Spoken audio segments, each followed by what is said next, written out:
Bonjour, pouvez-vous vous présenter? Bonjour, je suis Gauthier Vignon, un des deux fondateurs de Dagoma. Quelle est l'activité de Dagoma? Dagoma, c'est un fabricant d'imprimantes 3D en France qui propose des machines qui permettent aux gens de découvrir la technologie. Des machines que l'on fabrique dans nos usines et qui vont vous permettre à vous d'essayer de comprendre comment ça se passe, d'apprendre les fondements de cette techno merveilleuse.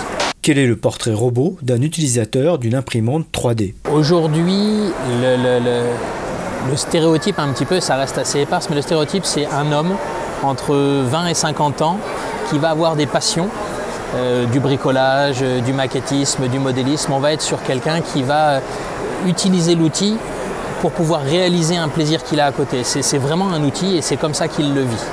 Le stéréotype de l'utilisateur actuel, c'est vraiment cette personne qui cherche à réaliser de manière plus simple, plus efficace, parfois à meilleur marché, des objets pour alimenter sa passion. Aujourd'hui, vous avez combien de modèles à votre catalogue? Aujourd'hui, nous avons 3 modèles. Le 3e vient de sortir, il est tout récent, il est présenté aujourd'hui à la Maker Faire officiellement. Nous avons 2 modèles en kit qui permettent aux gens de découvrir la techno pour ce qu'elle est elle-même et un modèle préassemblé qui permet aux utilisateurs d'utiliser directement le produit et de se concentrer sur l'usage que l'on en fait. Est-ce que l'impression 3D a une visibilité suffisante de la part du grand public? Aujourd'hui, dans le grand public, monsieur tout le monde, il y a énormément d'utilisateurs qui s'ignorent et il y a un potentiel à aller chercher, oui, complètement. Le fait est que ces gens-là ont entendu parler de l'impression 3D mais n'osent pas passer le pas pour beaucoup. La plupart des gens ont entendu parler de l'impression 3D. Il y a eu 2017 et 2018 beaucoup de communication sur le sujet, beaucoup de reportages, beaucoup de discussions, que ce soit dans la presse papier, dans la presse télévisuelle et autres.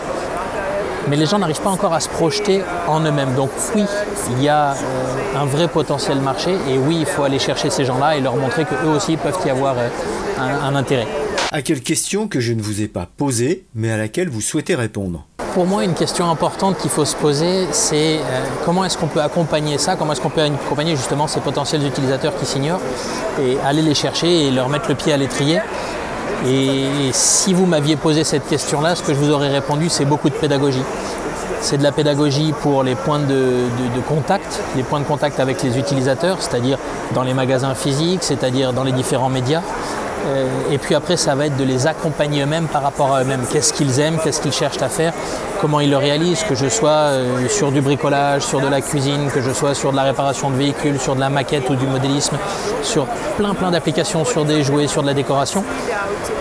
Comment est-ce que moi je peux m'inscrire dedans? Et c'est cette pédagogie-là qui, à mon avis, va aider demain à rencontrer les gens et à leur montrer pourquoi ça peut leur servir au quotidien.